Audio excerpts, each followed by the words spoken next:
ሞኝነት ምን ያደርጋል ይላል? ያቃልላሉ። የዳናችሁት በመስቀል ነው ወይስ በክርስቶስ ነው ብለው መስቀሉን ከክርስቶስ ለይተው ሊናገሩ የሚሞክሩ ሰዎች አሉ። እስቲ ልጠይቃችሁ ምዕመናን፣ በጥፋት ውሃ ጊዜ እግዚአብሔር ኖህንና ቤተሰቡን አድኗቸው ነበር። ዓለም ሁሉ በጥፋት ውሃ ሲጠፋ ይህን ታሪክ ታውቃላችሁ አይደል? ኖህና ቤተሰቡ ከጥፋት ውሃ የዳኑት በምንድን ነው ብዬ ብጠይቃችሁ በምንድን ነው የዳኑት? በመርከብ ነው አይደል? ከምድር ከፍ ያልኩ እንደሆነ ሁሉን ወደ እኔ ስባለሁ ብሏል። ከምን ምን ያልኩ እንደሆነ ክርስቶስ ከምድር ከፍ ያለው መቼ ነው? ሲሰቀል ነው። አበባ ንቦችን እንደሚስብ የሁላችንን ነፍሳት ወደ ገነት የሳበው፣ የሁላችንን ነፍሳት ወደ ጽድቅ የሳበው ክርስቶስ መስቀል ላይ እጆቹን ዘርግቶ ሲሰቀል ነበር። አምላኬ አምላኬ ተመልከተኝ ለምን ተውከኝ አለ ክርስቶስ። 21ኛውን የዳዊት መዝሙር ዘመረ ክርስቶስ። ዳዊት ደገመ መስቀል ላይ ያያችሁ።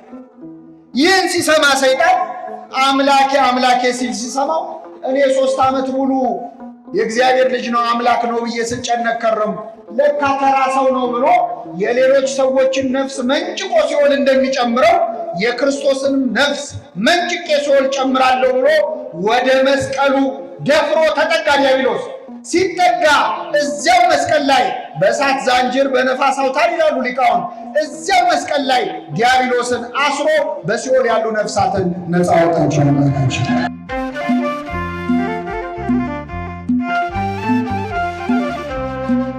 በሚኖረን ጊዜ በአንደኛ ቆሮንቶስ ምዕራፍ 1 ከቁጥር 18 ላይ ተጽፎ በሚገኝ ኃይለ ቃል የእግዚአብሔርን ቃል እንማራለን።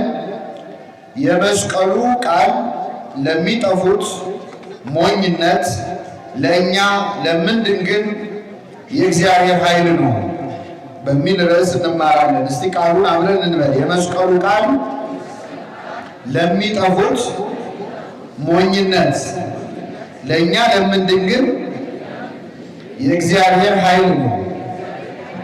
በዚህ ቃል ተነስተን እንማራለን። እግዚአብሔር አምላካችን በቸርነቱ እንዲያስተምረን እንዲመክረን ምስጢሩን ጥበቡን እንዲገልጥልን የእርሱ ቅዱስ ፈቃድ ይሁንልን።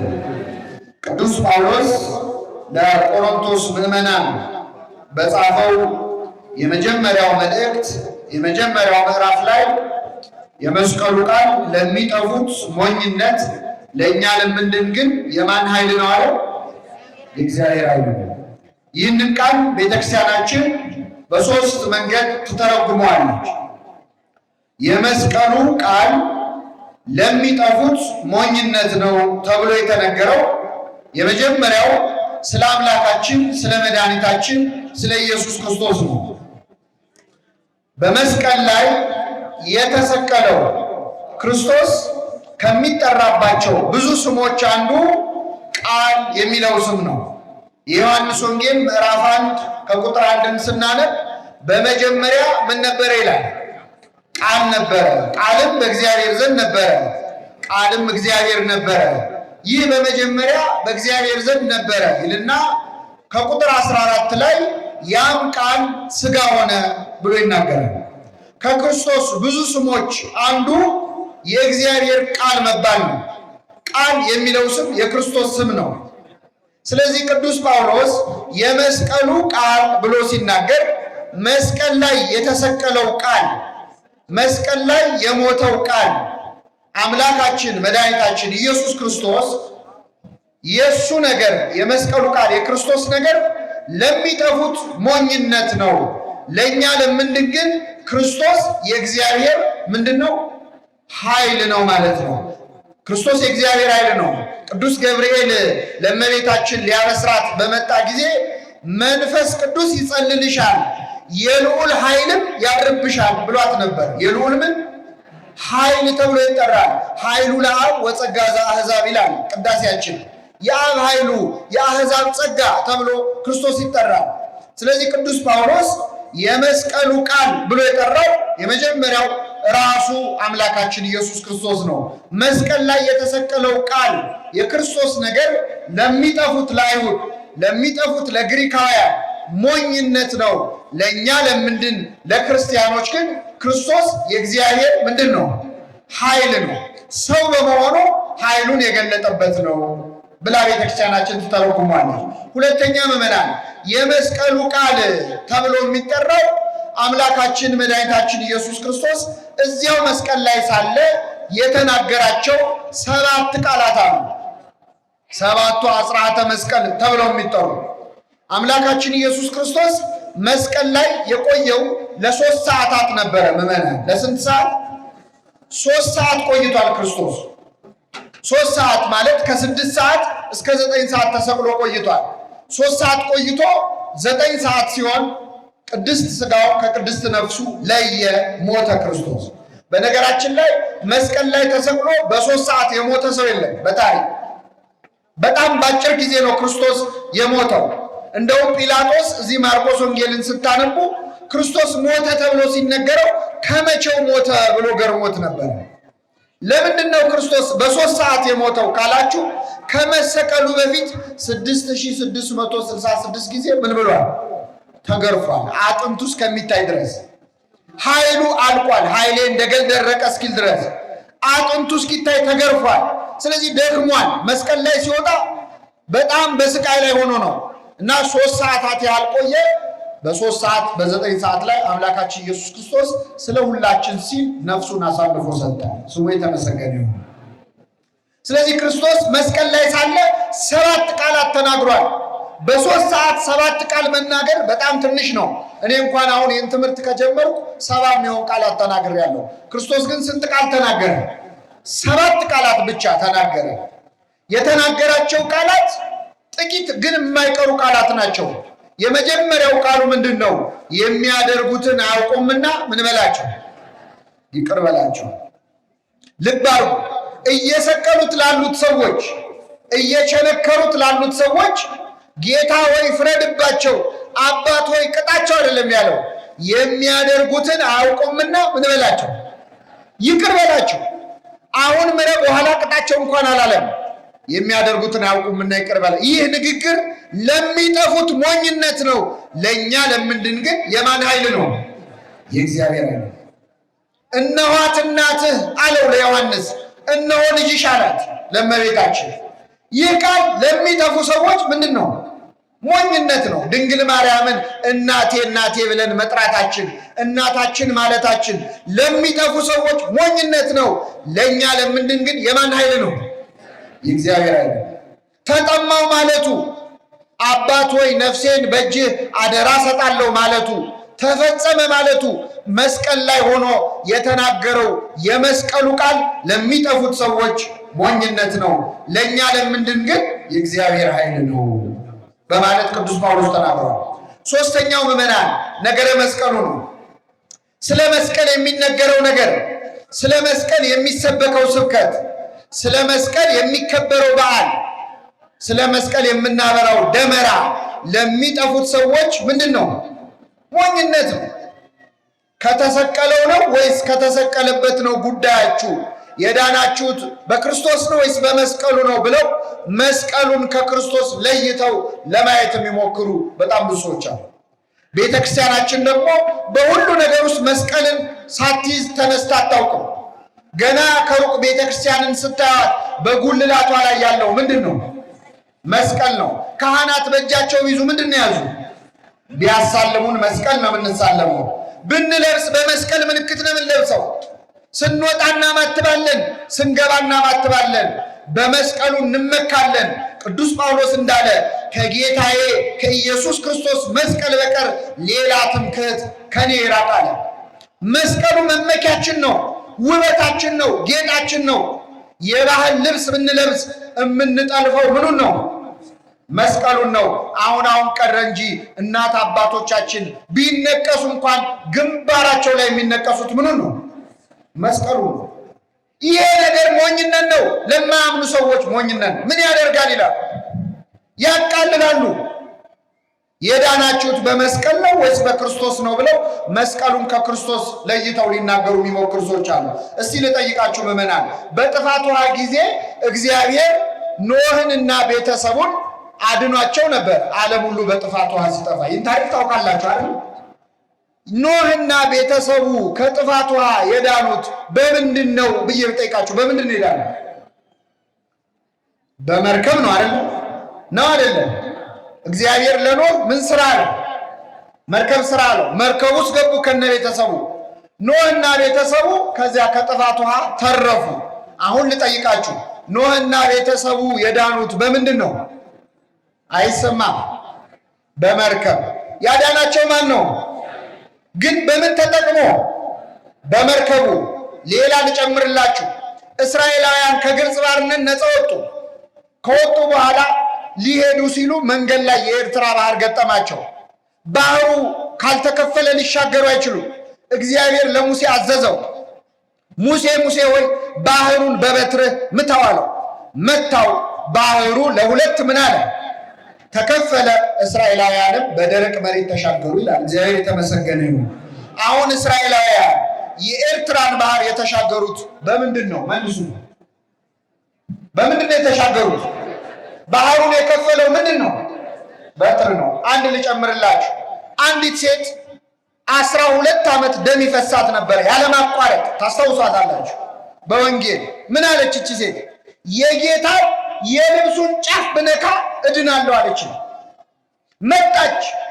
ወገሰሰት ጽንፈ ልብሱ ይላል። የልብሱን ጫፍ መታ ነካችው። ወዲያውኑ ደሟ ቀጥ አለ ይላል። ልብ አድርጉ። ምኑን ነክታ? ምኑን ነክታ? ጨርቁን ብቻ ብነካ። አያችሁ፣ አንዳንድ ሰው እምነት አለው። ጨርቁን ብነካ። አሁን እኛ ጠበል እንኳን ስንጠጣ አንዳንድ ሰው ትንሽ ብጠጣ ድናለሁ ይላል። አንዳንድ ሰው ደግሞ በጀሪካን ሞልቶ ቁጭ ብሎ ፀሐይ የሞቀ ካልጠጣ ነቅሎ አያወጣልኝም ብሎ የሚያስብ ሰው። በጥቂትም በብዙም ግን የሚያድነን ማን ነው? ቅዳሴ ጸበል እንኳን እኮ ሲቀዳለ ሙላልኝ የሚላለ። ለምን ትሰስታለህ? ሙላው እንጂ የሚላለ። በትንሽም በብዙም ግን የሚያድነን ማን ነው? መጣች፣ ደካችሁ። ወዲያውኑ ደግሞ ምን አለ? ቀጥ አለ። ይቺ ሴት የዳነችው በምንድን ነው ብላችሁ መታይና የነካችሁ ምኑን ነው? ጨርቁን ነው። ኖህና ቤተሰቡን በመርከብ ያዳነ አምላክ፣ የኤርትራን ባህር በበትር የከፈለ አምላክ፣ የዚችን ሴት ደም በጨርቅ ቀጥ ያደረገ አምላክ በመስቀሉ ሊያድንን ይችላል አይችልም? ስሙ የተመሰገነ ይሁን። በመስቀሉ ድነናል። በመስቀሉ ዳንን ማለት በክርስቶስ አዳንን ማለት ነው እንዴ?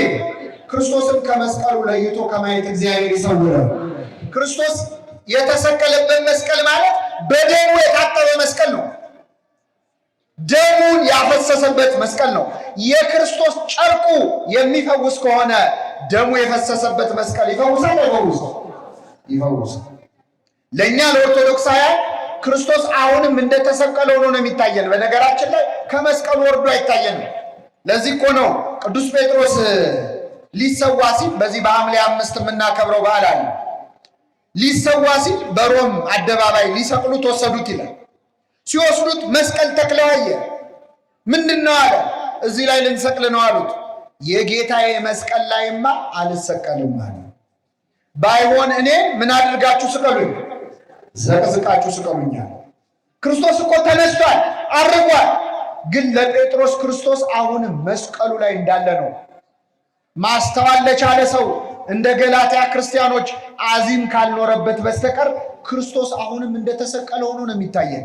መስቀሉ ላይ አለ። ለመስቀሉ ስንሰግድ ለተሰቀለው እየሰገድን ነው።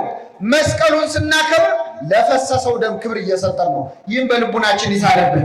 ስለዚህ ስለ መስቀል የምናደርገው ነገር፣ የምንዘምረው ዝማሬ እያንዳንዱ ለሚጠፉት ሞኝነት ነው፣ ለእኛ ለምንድን ግን የማን ኃይል ነው አለ? የእግዚአብሔር ኃይል ነው።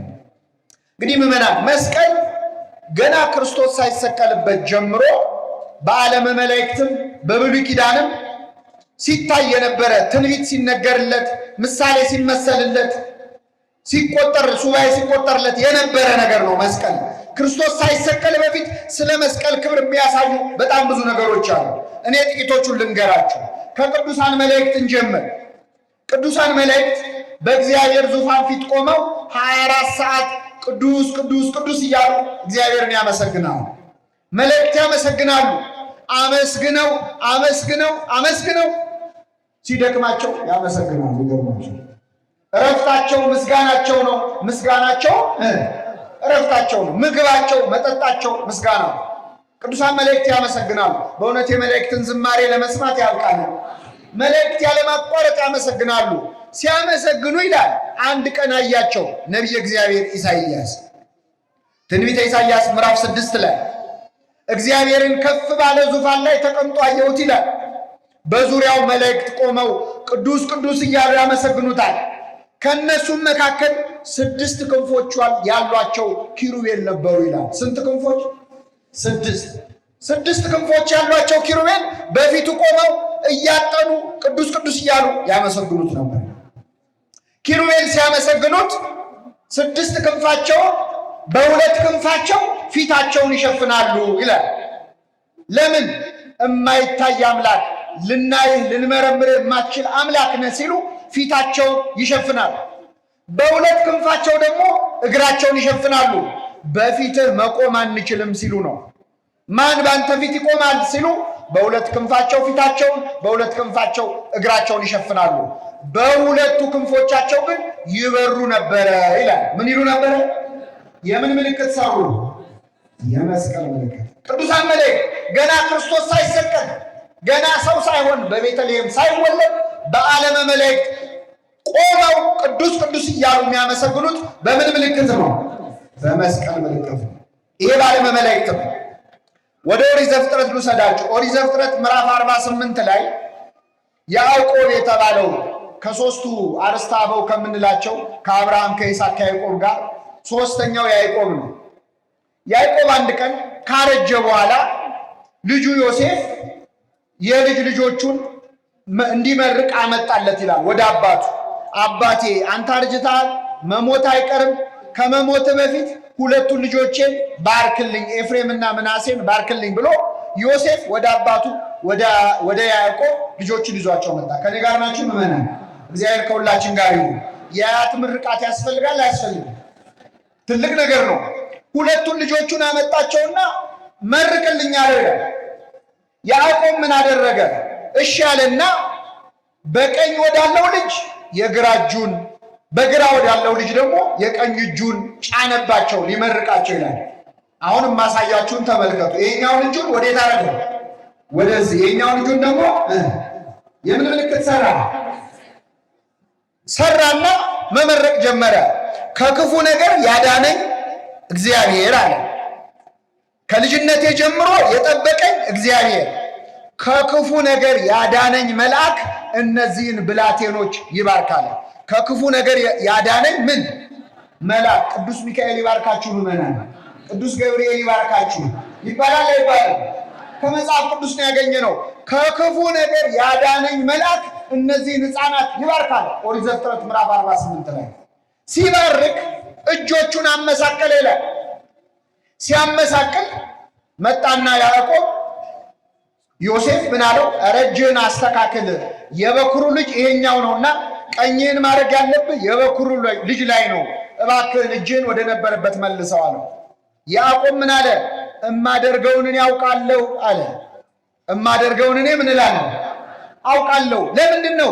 መንፈስ ቅዱስ ገልጦለት ዛሬ በመስቀል እንደምንባረክ አስቀድሞ ትንቢት እየተናገረ ነው። ዛሬ አባቶቻችን ካህናት የሚባርኩን በምንድን ነው? በመስቀል ነው። አባቶቻችን ተክሊል ቢፈጽሙ አክሊሉን ይዘው እጆቻቸውን ያመሳቅላሉ። ከማን ያዩትን? ከያዕቆብ ያዩት።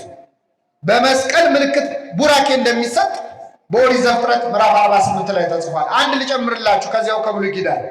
እስራኤላውያን ከአማሌቃውያን ጋር ይዋጋሉ። ምዕመናን ጦርነት መቼስ በጣም እስራኤልን አሰቃይቶታል። መንገድ ለመንገድ ሲዋጉን የኖሩት እና እየተዋጉ እያለ አማሌቃውያን የሚባሉ ጠላቶች ገጠሟቸው። ከነሱ ጋር ይዋጋሉ። ሲዋጉ አማሌቃውያን በቁጥር በጣም ትንሽ ናቸው። በውጊያ ግን አልቻሏቸውም። እስራኤላውያን ቢሉ ቢሰሩ አልቻሏቸውም። መጨረሻ ላይ ሙሴ ተራራ ላይ ወጣና ይላል ተራራ ላይ ወጥቶ እጆቹን ዘረጋ ይላል። 2 እጆቹን ምን አደረገ? ልክ ሲዘረጋ እስራኤላውያን ማሸነፍ ጀመሩ። ልክ እጆቹን ሲዘረጋ ማሸነፍ ጀመሩ። ሙሴ ደግሞ እጁ በጣም ትልቅ ነው፣ ይከብዳል። በአንድ እጁ አይደለ ግብፃውያን ገሎ የቀበረው በጣም ከባድ ሰው ነው እና እጁ ሲከብደው ሲደክመው እጁን ሲያወርድ ደግሞ እስራኤላውያን ይሸነፋሉ። እጁን ሲዘረጋ እስራኤል ያሸንፋሉ፣ ሲያወርድ ይሸነፋሉ። ስለዚህ መፍትሄው ምንድን ነው? መልሱልኝ። መፍትሄው ምንድን ነው? ሁለት ሰው ተመደበለት ለሙሴ። አሮንና ሆር የተባሉ ሰዎች ተመደቡለት። አንዱ በዚህ ጋር እጁን ያዘው፣ ሌላኛው በዛ ጋር ያዘው። እጆቹን ዘርግቶ ዋለ። እስራኤላውያን አማሌቃውያንን ድል አደረጓቸው ይላል። እግዚአብሔር የተመሰገነ ነው። ሙሴ እጁን ሲዘረጋ የምን ምልክት ነው የሚሰራው? ምዕመናን የመስቀል። ሙሴ የክርስቶስ ምሳሌ ነው። ምዕመናን ሙሴ ማን ምሳሌ ነው? የክርስቶስ። የሙሴ ታሪክ እኮ ከክርስቶስ ታሪክ ጋር ተመሳሳይ ነው። ሙሴ የተወለደው ጨካኙ ሕፃናት የሚጨፈጭፈው ንጉሥ ሄሮድስ ፈርዖን በነበረበት ዘመን ነው። ክርስቶስ የተወለደው ደግሞ ሕፃናት የሚጨፈጭፈው ማን በነበረበት ዘመን ነው? ሄሮድስ በነበረበት ዘመን ነው። ሙሴን ያሳደገችው እናቱ ነች ወይስ ሞግዚቱ ነች? መልሱልኝ። እናቱ ነች ሞግዚቱ ነች? እናቱም ሞግዚቱም ናት አይደል? አዎ፣ በጣም ይገርማል። እናቱ ሞግዚት ነኝ ብላ ገብታን ያሳደገችው ድንግል ማርያም ለክርስቶስ እናቱ ነች ወይስ አገልጋዩ ነች? መልሱልኝ። እናትና ገረድ ማርያም ሆይ ምን ይበልሽ? እናትና ምን እሟመት እንላታለን። የሙሴ እናቱ እናቱም ነች አገልጋዩም ነች። የክርስቶስም እናቱ እናትም አገልጋዩም ነች። ሙሴ ባልወለደው ፈርዖን የፈርዖን የልጅ ልጅ ተብሎ ነው ያደገው። ክርስቶስ ባልወለደው ዮሴፍ የማን ልጅ ተብሎ ነው ያደገው? የዮሴፍ ልጅ። ስለዚህ እጆቹን ዘረጋ። እጆቹን ሲዘረጋ እስራኤላውያን አማሌቃውያን ድል አደረጉ። የእኛ ሙሴ ክርስቶስም እጆቹን በመስቀል ላይ ሲዘረጋ የአጋንንት ሰራዊትን ድል አደረጋቸው። ይህንን ለማሳየት ነው እግዚአብሔር በእውነት አስቀድሞ በቃሉ የተናገረው። አመስግኑት፣ ስሙ የተመሰገነ። ስለዚህ መስቀል ገና ክርስቶስ ሳይሰቀልበት በፊት ውስጡም ሲመጣ ነበረ። በዓለመ መላእክት ነበረ፣ በዘመነ ነቢያት ነበረ። አሁን በአዲስ ኪዳን ግን አምላካችን መድኃኒታችን ኢየሱስ ክርስቶስ ሲሰቀልበት መስቀል ከበረ። ክርስቶስ እንደሚሰቀል ቀድሞ ነግሮን ነበር። ከምድር ከፍ ያልኩ እንደሆነ ሁሉን ወደ እኔ ስባለሁ ብሏል። ከምን ያልኩ እንደሆነ ክርስቶስ ከምድር ከፍ ያለው መቼ ነው? ሲሰቀል ነው። አበባ ንቦችን እንደሚስብ የሁላችንን ነፍሳት ወደ ገነት የሳበው፣ የሁላችንን ነፍሳት ወደ ጽድቅ የሳበው ክርስቶስ መስቀል ላይ እጆቹን ዘርግቶ ሲሰቀል ነበረ። ክርስቶስ ለምን በመስቀል ተሰቀለ ለሚለው 3 ምክንያቶች ልንገራችሁና ትምህርታችንን እናበቃለን። አምላካችን ኢየሱስ ክርስቶስ በመስቀል ላይ የተሰቀለው ስለ 3 ምክንያት ነው። አንደኛ ዲያብሎስን በመስቀሉ ጠርቆ ከመንገድ ለማስወገድ። እስቲ ይህችን ቃል አብራችሁ ይበሉ። በመስቀሉ ጠርቆ ከመንገድ ሊያስወግደው። ቅዱስ ጳውሎስ ነው ያለው በቆላሲስ መልእክቱ ላይ ዲያብሎስን በመስቀሉ ጠርቆ ከመንገድ አስወገደ ይላል። ምን ማለት ነው ይሄ? በመጀመሪያ ምዕመናን እዚህ ላይ የምታስተውሉት እኛ የሰው ልጆች ከገነት የወጣ ነው በማን ምክር ነበረ? በዲያብሎስ ምክር ነው። ዕፀ በለስን ብትበሉ አምላክ ትሆናላችሁ በሚል እንጨት በልተን ነው ከገነት የወጣ ነው። ከዛፍ በልተን የወጣ ነው። እግዚአብሔር ደግሞ ለካሳን የመጣው። ስለዚህ በዛፍ ምክንያት የወደቀውን የሰው ልጅ ራሱ እግዚአብሔር በዛፍ ምክንያት ሊያድነው ፈለገ። እንጨት ላይ ተሰቅሎ ሊያድነን የፈለገው። ይህን ሲያደርግ ግን የዲያብሎስን ምክሩን አፈረሰበት። ዲያብሎስ እንደ መስቀል የሚጠላው ነገር የለም። ምዕመናን እየሰማችሁ ነው? መስቀል በጣም ይጠላል። ለምን እንደሚጠላ ልንገራችሁ። ዲያብሎስ በመጀመሪያ አምላክ ሰው ሲሆን የአምላክን ሰው መሆን አላወቀም ነበር። በተለይ ቅዱስ ገብርኤል መጥቶ ለእመቤታችን ሲያበስራት ጸጋን የተሞላሽ ሆይ ደስ ይበልሽ ሲላት እግዚአብሔር ከዲያብሎስ ሰውሮበት ነበር፣ አላወቀም ነበር። ምንም አልሰማም። ቅዱስ አግናጤዎስ ምጥው ለአንበሳ የምንለው አባት ምን ይላል? የገብርኤልን ብስራት ባይሰውርበት ኖሮ ከሰይጣን ክርስቶስ መጸነሱን ቢያውቅ ኖሮ ገና በጽንስ እያለ ለማጨናገፍ ይጥር ነበር ይላል። ብዙ ጽንስ ያጨናግፍ ነበረ። በሄሮድስ አድሮ ብዙ ሕፃናትን እንዳስጨረሰ ማለት። ስለዚህ ሰወረበት፣ አላወቀም ዲያብሎስ። ክርስቶስ የመሰለው እንደ ማንኛውም እንደው ጻድቅ ሰው ከነቢያት እንዳንዱ ነው እንጂ የእግዚአብሔር ልጅ ይሆናል ብሎ አልገመተም ነበር። ከኔ ጋር ናችሁ? መጠራጠር የጀመረው መቼ መሰላችሁ? ክርስቶስ ሲጠመቅ ነው። ክርስቶስ ሲጠመቅ ታላቅ ድምፅ በደመና ተሰማ። እግዚአብሔር አብ ተናገረ። ምን አለ? የምወደው ልጄ ይህ ነው ሲል ሰማ። የምወደው ልጄ ይህ ነው የሚለውን ቃል ሲሰማ ክርስቶስ የእግዚአብሔር ልጅ ነው ማለት ነው የሚለው ጥያቄ በዲያብሎስ ልብ ውስጥ ገባ። 40 ቀን 40 ሌሊት ክርስቶስ ሲጾም ሰይጣን የሚያሰላስለው የእግዚአብሔር ልጅ ነው እንዴ? እንግዲህ የእግዚአብሔር ልጅ እግዚአብሔር ነው፣ የሰው ልጅ ሰው ነው፣ የእንስሳም ልጅ የእግዚአብሔር የባህሪ ልጅ ደግሞ እግዚአብሔር ነው። ገብቶታል። ሰይጣን የእውቀት ችግር የለበትም። ስለዚህ እውነት የእግዚአብሔር ልጅ ነው እንዴ እያለ ሲጨነቅ ቆየ። ከዚያ ክርስቶስ ከተጠመቀ በኋላ 40 ቀን 40 ሌሊት ጾሞ ሲወጣ ዲያብሎስ ሊፈትነው መጣ አይደል? ሊፈትነው ሲመጣ የመጀመሪያው ጥያቄ ምን መሰላችሁ? የእግዚአብሔር ልጅ ከሆንክ እነዚህ ድንጋዮች የማን ልጅ ከሆንክ የሚለው ቃል ምን ያሳያል? ምን ያሳያል? የእግዚአብሔር ልጅ ነው ወይስ አይደለም ነው? ጥርጣሬ ነው። የእግዚአብሔር ልጅ ከሆንክ እነዚህን ድንጋዮች ዳቦ አድርጋ። ክርስቶስ የእግዚአብሔር ልጅ ነኝም አላለው፣ አይደለሁምም አላለው። ሰው ከእግዚአብሔር አፍ በሚወጣ ቃል ሁሉ እንጂ በእንጀራ ብቻ አይኖርም። አሁን ሰይጣን እየከነከነው ነው። የእግዚአብሔር ልጅ ነው ወይስ አይደለም እያለ ልብ አሉ። ክርስቶስ ተአምር ሲሰራ ሲያየው ይሄማ አምላክ ነው ይላል። ባህር ሲገስጽ ሲያየው አምላክ ነው ይላል። እንቅልፍ ተኝቶ ሲያየው ደግሞ አይ ይሄማ ተራ ሰው ነው ይላል። ሙት ሲያስነሳ ሲያየው አምላክ ነው ይላል። ሲራብ ሲጠማ ሲያየው ደግሞ አይማ ሰው ነው ይላል። የአምታታንን ዲያብሎስ ክርስቶስ 3 ዓመት ሙሉ አምታታው በምድር ላይ ሲመላለስ ማለት ነው። ተጨነቀ ዲያብሎስ። እርኩስ መንፈስ ያለባቸው ሰዎች ራሱ ሲለፈልፉ ክርስቶስን ሲያዩ ምን ይላሉ? የእግዚአብሔር ልጅ ወይ ልታጠፋን መጣህን? ማን እንደሆንክ አውቄአለሁ ይላል። ማን እንደሆንክ ምን ብያለሁ? አላወቀም እኮ ሊያጣራ ነው። አይደለም ነው። ክርስቶስ 3 ዓመት ሙሉ ሲያስጨንቀው ቆየ። ቢያውቀው ኖሮ ግን ምዕመናን ክርስቶስ የእግዚአብሔር ልጅ መሆኑን ሰይጣን ቢያውቅ ኖሮ መስቀል ላይ አያሰቅለውም ነበረ። ቅዱስ ጳውሎስ ያለው ይህንን ነው። ከዚህ ዓለም ገዢዎች አንዱ እንኳን ክርስቶስን አላወቀውም ይላል። የዚህ ዓለም ገዢዎች እነማን ናቸው? አጋንንት ናቸው። ከዚህ ዓለም ገዢዎች ከአጋንንት መሃል አንዱ እንኳን አላወቀውም። ቢያውቁትስ ኖሮ የክብርን ጌታ ባልሰቀሉት ነበር። ማለት ትርጉሙ ምን መሰላችሁ? ሰይጣን ክርስቶስ የእግዚአብሔር ልጅ መሆኑን ቢያውቅ ኖሮ ዓለም ይዳን ብሎ አያሰቅለውም ነበር። ሰወረበት። እስከ ዕለተ ዓርብ አላወቀው።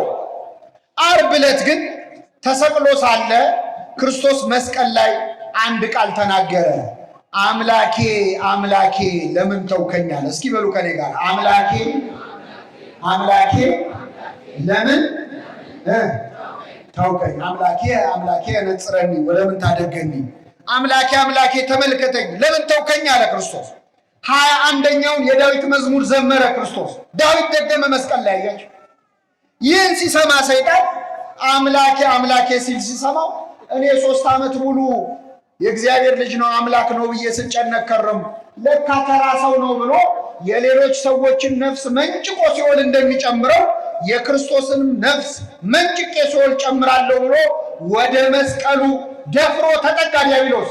ሲጠጋ እዚያው መስቀል ላይ በእሳት ዛንጅር በነፋስ አውታር ይላሉ ሊቃውንት፣ እዚያው መስቀል ላይ ዲያብሎስን አስሮ በሲኦል ያሉ ነፍሳትን ነፃ አወጣቸው አምላካችን።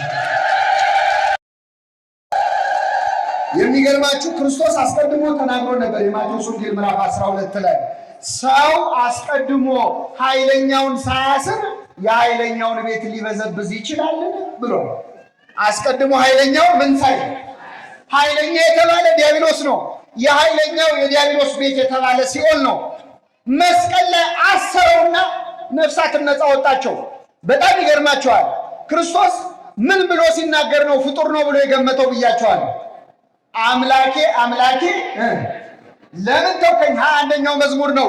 ወረድ ብለን ስናነበው ምን ይላል መሰላችሁ? እኔ ግን ትል ነኝ ሰውም አይደለሁም ይላል። እኔ ግን ምንድን ነኝ? ትል ነኝ። ይሄ ለክርስቶስ ነው የተነገረው።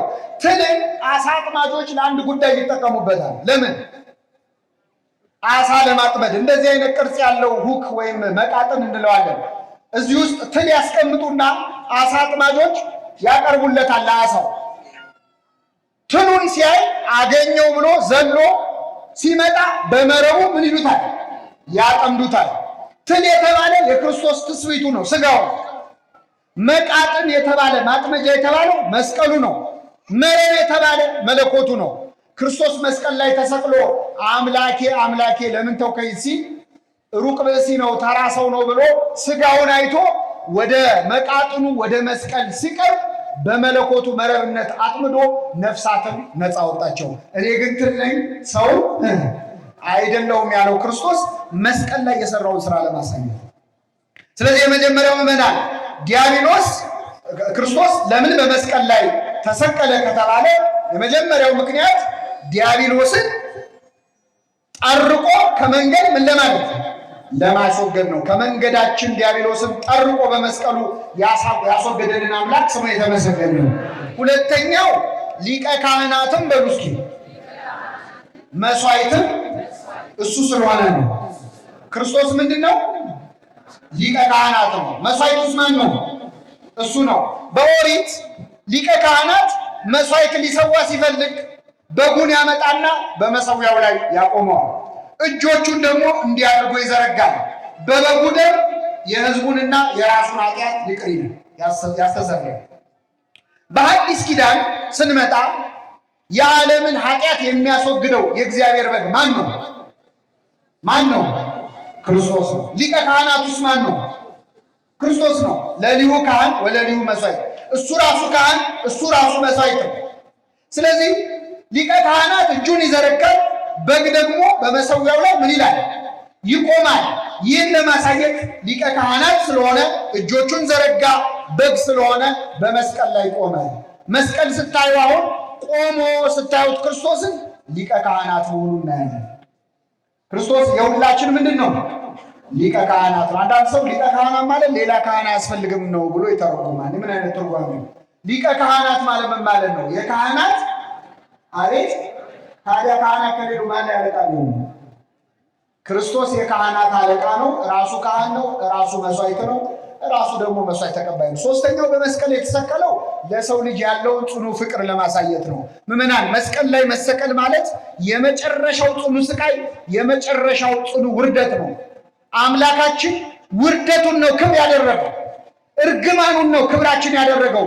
ለዚህ ነው ቅዱስ ጳውሎስ እኛስ የተሰቀለውን ክርስቶስን እንሰብካለን። አይሁድ ክርስቶስ መሰቀሉን የእግዚአብሔር ልጅ ላለመሆኑ ማስረጃ አድርገው ያቀርቡታል። የእግዚአብሔር ልጅ ቢሆንማ አይሰቀልም ነበር ይላሉ። እኛ ግን የተሰቀለውን ማን እንሰብካለን? ክርስቶስን እንሰብካለን። ስለ ሁላችን በመስቀል ላይ ከፍ ብሎ ተሰቅሎ ከተዋረድንበት ከፍ ያደረገን አምላክ ስሙ የተመሰገነ ነው። እንግዲህ ነገረ መስቀሉን ይህም ካነሳን ምዕመናን ቤተክርስቲያናችን በሁሉ ነገር ላይ መስቀል አለ። በአንገታችን ባረግነው ማተብ ላይ ምን አለ? አለ የለም?